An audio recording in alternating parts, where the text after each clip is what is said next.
itu adalah mantan ibu kota Georgia. Nah itu Jewari Mountain, nanti kita akan ke sana ya. Jewari Mountain, jadi yang terkenal di Bensketa di provinsi ini adalah termasuk salah satunya Jewari Mountain itu. Gerejanya tuh letak di atas bukit tuh. Gimana ya bangun itu dulu ya? Wah nggak tahu deh. Ke Bensketa kita mau makan dulu di sebuah restoran Georgia yang sangat terkenal di sini, ya namanya Salobi. Sudah sering makan sini kalau ke Bensketa. Bangunan-bangunan itu kayak bangunan di kampung ya, ada berandanya, itu terkenal sih. Musim panas tuh banyak banget. Dia luas nih restorannya, sampai ke sono-sono tuh.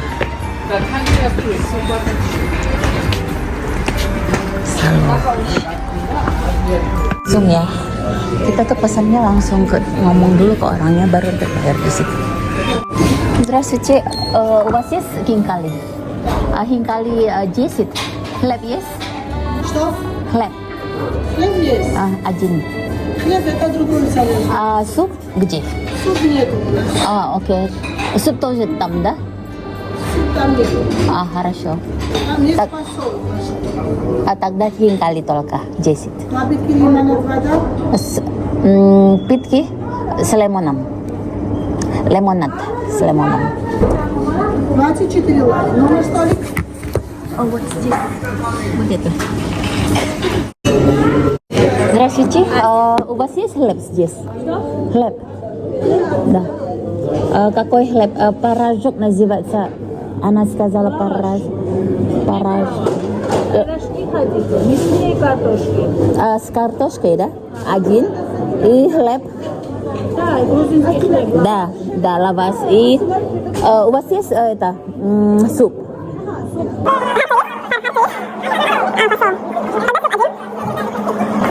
Musim panas biasanya ini penuh sekali, tapi karena musim dingin ya orang-orang pada di dalam. Cantik ya. Jangan lupa kalau teman-teman kesini mampir ke Salobi. Tapi kalau naik tour mungkin mereka punya sendiri ya itunya, tempat restoran mereka. Pesen Georgian bread atau lavas, atau yang dikenal kalau dalam bahasa Georgianya puri. Nih, bakso. Ini adalah kacang merah. Ingat nggak dalam cerita Alkitab bahwa Esau menjual hak kesulungannya kepada Yakub hanya gara-gara kacang merah. Nah orang sini juga suka kacang merah. Kacang merah bagus ya untuk kesehatan. Makannya seperti ini nih, pakai kacang merah, dikasih bumbu Georgia, enak sih.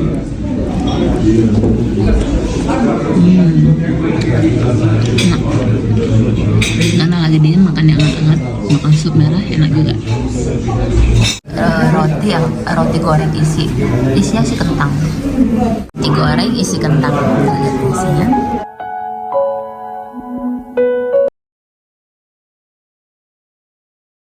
Ini makanan yang harus kalian coba kalau Georgia. Ini ada Georgia dumpling hinkali, dan dalamnya tuh berkuah, jadi harus cara makannya itu ininya digigit dulu tepinya, terus nanti kuahnya dihisap baru digigit. Begini penampakannya.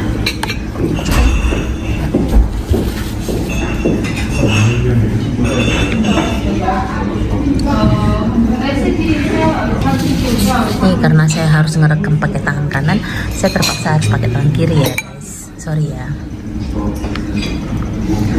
Tapi ini panas sekali, jadi harus hati-hati saat panas dihidangkan.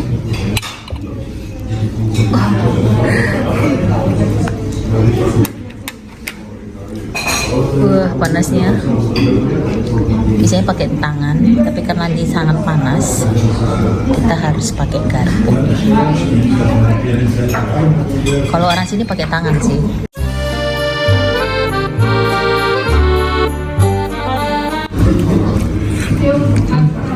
Begini ya, kalian harus gigit dulu. Nanti setelah gigit dia kan ada kuahnya, ada kuah di dalamnya. Aquanya ini harus kalian minum dulu. Bentar ya.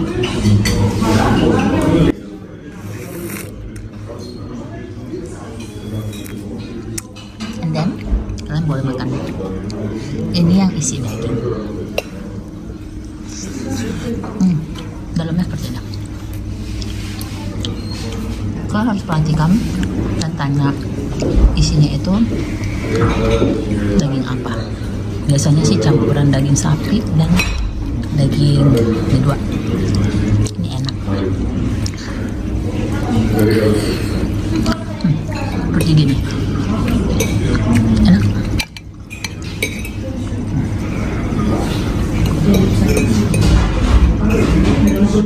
Inilah dia kota Metsketa, kota kecil. Dia ini ibu kota provinsi Metsketa Metianiti. Goodbye. Natalnya juga di sini malam. Jadi Metsketa ini sekarang tuh penduduknya kira-kira cuma 9 ribuan. Jadi di sini dulu adalah tempat kerajaan Iberia Georgia. Metsketa sendiri, Metsketa itu dilalui oleh pegunungan besar dan pegunungan kecil. Pegunungan besar tuh ke arah utara Georgia menuju ke Rusia, mendekati ke wilayah Rusia, dan pegunungan kecil itu ke wilayah ada ke Armenia dan berbatasan dengan Azerbaijan juga. Ini salah satu kota tertua di Georgia dan juga di dunia. Didirikan dari abad ke-3 ya, sampai abad ke-5 ibu kota Georgia ada di sini. Dan kemudian pindah oleh anaknya Vakhtang Gorgasali ketika beliau menemukan Tbilisi, yaitu pada abad ke-5. Jauh dari Tbilisi, hanya 20-25 km dari center. Kesini bisa juga naik taksi, grup. Kalau bis nggak tahu ya nomor berapa. Kota ini cantik sekali. Kita juga nggak bosan-bosan ke kota ini. Saking bagusnya ya. Kotanya kecil, unik gitu, nggak perpaduan antara Eropa dan Asia. Jadi kayak ada nuansa-nuansa. Dibilang ini adalah Bethlehemnya Georgia. Disinilah pusat agama Kristen Georgia, dan pertama kali juga di sini. Makanya di sini juga Senino dulu di sini menyebarkan agama Kristen ya, awal mulanya ya, penyebaran agama Kristen tuh dari sini. Dan banyak orang-orang menikah tuh di sini karena kotanya cantik, kecil gitu. Ini mereka jual seperti kalian lihat ini, jubah-jubah, mantel berbulu yang anget, shawl, handicrafts. Sekarang kita menuju salah satu gereja yang terbesar di Metsketa, yaitu Svetitsko-Veli. Ini gereja yang paling populer di Metsketa dan besar sekali. Jadi gereja ini juga pernah dibakar ya, dulu pada zaman pemerintahannya Uni Soviet dan Persia. Persia itu dari Iran ya. Bilang tadi dulu di sini ada namanya Kerajaan Iberia. Jadi dulu sebelum negara ini terbentuk kan terdiri dari kerajaan-kerajaan ya. Nah di sini nih ada terdiri dari Kerajaan Iberia. Jadi dulu ini ya dibangunlah kota kecil ini, ada istana dengan bentengnya, terus gereja. Ada 3 gereja yang populer di sini. Yang ini yang pertama yang terbesar adalah Svetitsko-Veli. Terus Biara Samtarvo yang hanya dihuni oleh para biarawati. Dan yang ketiga adalah Juari Mountain yang berada di puncak bukit seperti yang tadi saya kasih tahu teman-temannya, saya videoin itu. Nah, tembok baru yang didirikan oleh Raja Georgia pertama itu, yaitu Parnavas, itu pada awal abad ketiga. Terus diperkuat kemudian oleh putranya Saurma pada akhir abad ketiga. Ada jubah suci dari Yerusalem tuh dibawa ke sini oleh orang-orang Yahudi setempat. Nah, dari situlah awal mulanya komunitas Kristen berasal. Raja Daci dari Iberia awal abad ke-5 dan 6 yang merupakan penerus fakta dari Iberia memindahkan ibu kota dari Meskheta ke Tbilisi.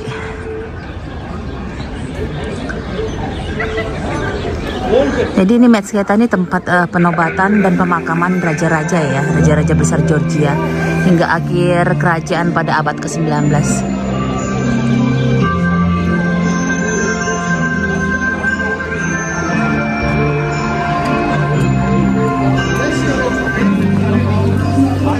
Pernah juga ini kota ini mengalami kerusakan atau kebakaran juga pada zaman pemerintahan Persia. Terus pada waktu pemerintahan Rusia juga tahun 1800-an. Kemudian kota ini menjadi desa gitu. Kemudian seiring waktu mengalami industrialisasi hingga menjadikan kotanya seperti sekarang, semakin lama semakin berkembang. Nah, ini sekarang tanggal 11 ya, jadi masih suasana Natal di sini. Masih libur anak-anak sekolah sampai masuknya tanggal 12 Januari. Gereja Svetitskopeli ini sendiri itu dibangun pada abad ke-11 ya. Kemudian kalau gereja Samtarvo abad ke-4, lalu Jvari yang di atas bukit itu abad ke-6.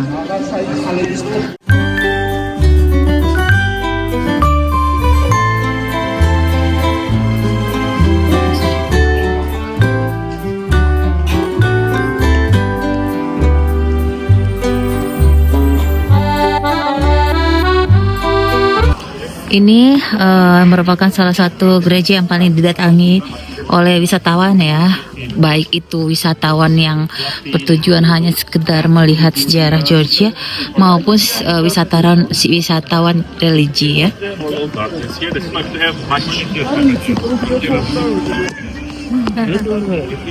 Wah ini namanya.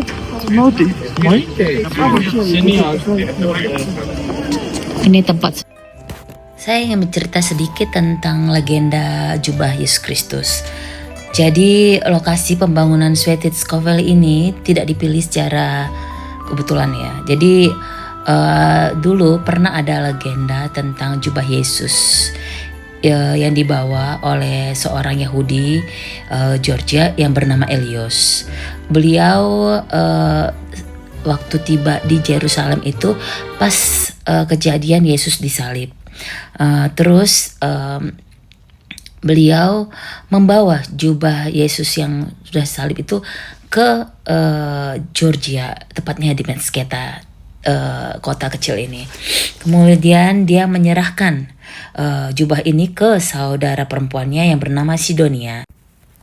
Ketika saudara perempuannya Sidonia menyentuh jubah Yesus tersebut, ia langsung meninggal dan jiwanya naik ke surga. Akhirnya mereka menobatkan Sidonia sebagai seorang santa dan beliau dimakamkan di Meskheta yang tanahnya berada di bawah gereja ini, terbungkus dengan berikut dengan jubah Yesus beliau dimakamkan. Nah kemudian di atas makamnya itu tumbuh pohon cedar yang mengeluarkan getah mur. Penduduk setempat mengaitkan khasiat penyembuhan pada getah tersebut dan menyebutnya sebagai pohon pemberi kehidupan. Juga ceritanya menyebutkan bahwa hewan-hewan yang sakit akan cepat pulih setelah memakan daun dari ranting-ranting pohon tersebut. Gereja Ortodoks itu biasa kan disediakan kain-kain seperti ini. Artinya kalau kamu nggak pakai rok dan kamu ingin menyembah gitu ya, maksudnya beribadah, sebaiknya kamu mengenakan rok gitu. Karena ini adalah tempat suci dan biasanya mereka mengenakan tudung kepala. Tudung kepala itu. Jadi bukan hijab ya, itu tudung kepalanya orang-orang Ortodoks. Mereka juga menggunakan itu saat beribadah di gereja mereka. Nah, biasanya mereka beli lilin lalu mengucapkan doa setelah membakar lilin. Nih. Di sini di gereja Ortodoks itu boleh foto dan videokan, mendokumentasikan perjalanan Anda asalkan nggak pakai flash.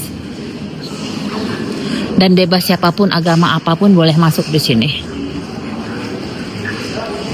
Jadi raja-raja Georgia itu ditahbiskan atau dinobatkan di gereja ini karena secara kekristenan, dan mereka juga dimakamkan di sini. Raja-raja besar Georgia. Ini terbuat dari batu-batu tua, batu pegunungan. Makanya kokoh sekali. Didirikan pada abad ke-11. Wow, bunga mawar hidup nih. Mungkin karena dalam rangka Natal ya. Natal Ortodoks kan tanggal 7 Januari ya.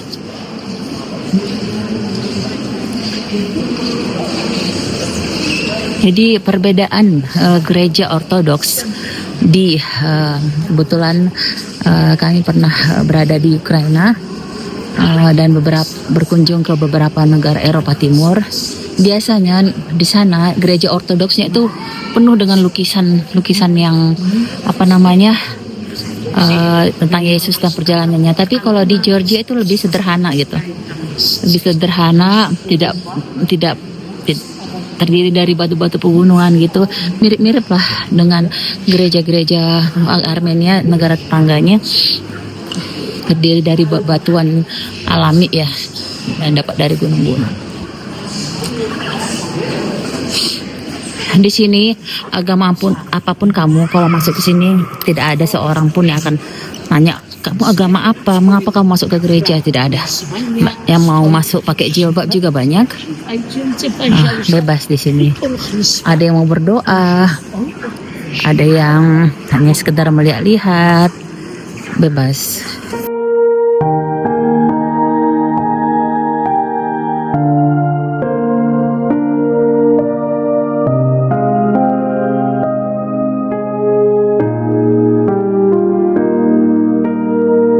Perhatikan di sini itu makam-makam nih. Ini makam raja-raja. Bagration Muhransky Radiosa Noyabe. Ini adalah raja Bagrati Mur. Lahir tahun 1832, meninggal 1907. Ini dalam aksara Georgia. Jadi ini keluarga kerajaan ya, meninggal dan dimakamkan sini, dan ini tidak apa-apa diinjak gitu.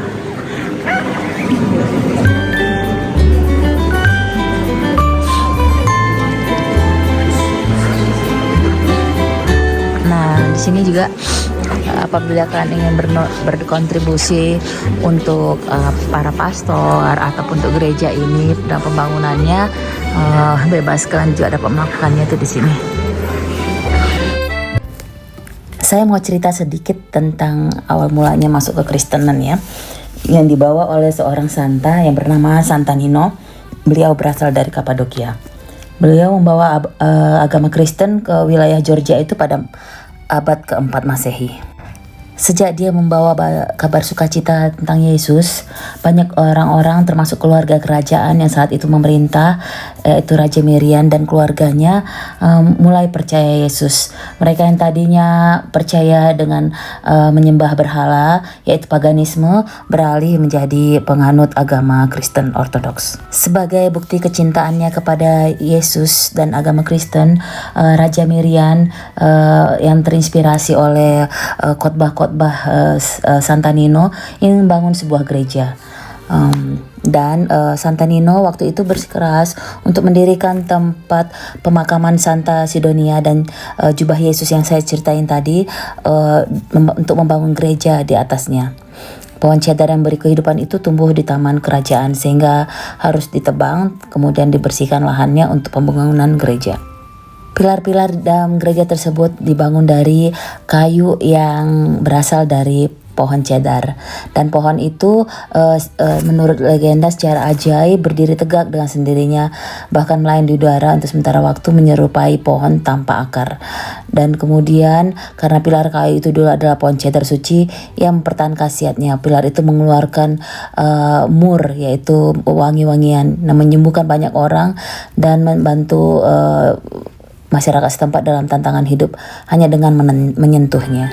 Lalu berdirilah gereja itu, dan gereja atau katedral itu dinamakan Svetitskovelli, yang dalam bahasa Georgia artinya pilar pemberi kehidupan.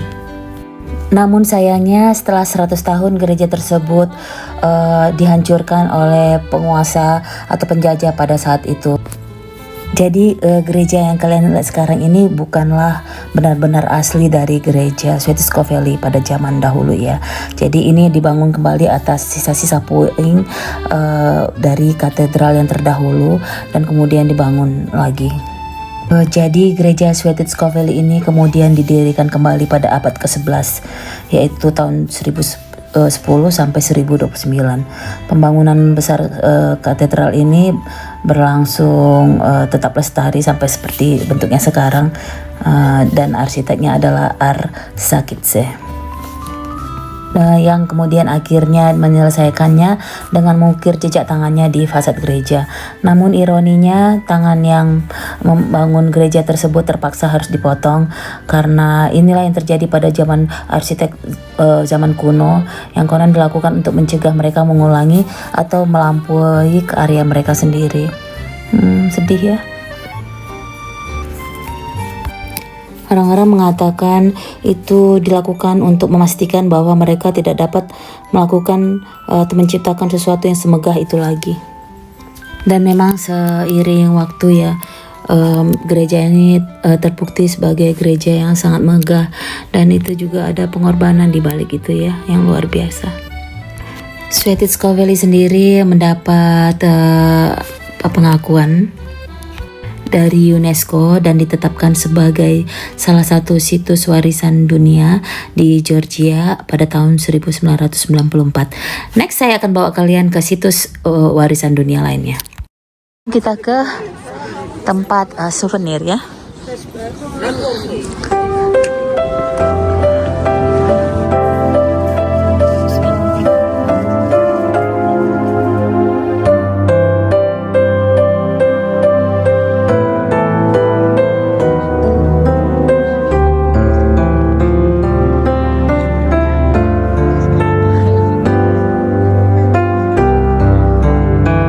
Jadi kalau kalian mau melihat gereja ini penuh, itu biasanya di tahun baru ya, terus hari Paskah, atau seperti kemarin tanggal 7 Januari. Nah itu rame, banyak seremonial. Dan baptis juga di sini di gereja-gereja. Dan orang bisa pilih mau di gereja mana mereka mau dibaptis. Batunya bricks, stone bricks, masih banyak di sini.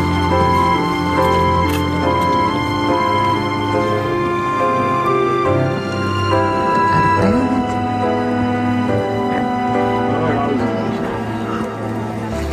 Jadi kalau kalian ke Georgia, kalian harus ke sini.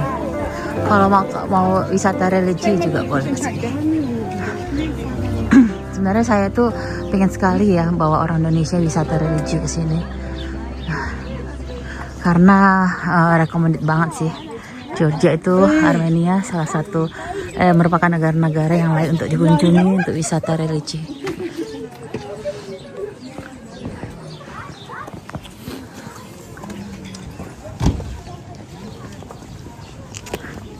Nggak bosan-bosan nih ke tempat ini, memang cantik banget sih kotanya.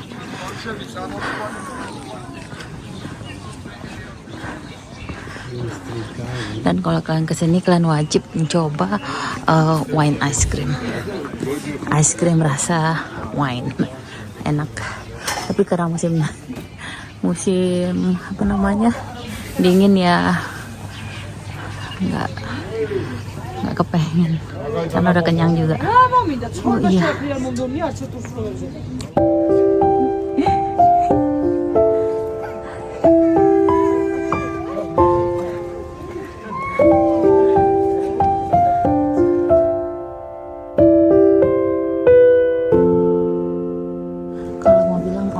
dari Georgia apa? Georgia.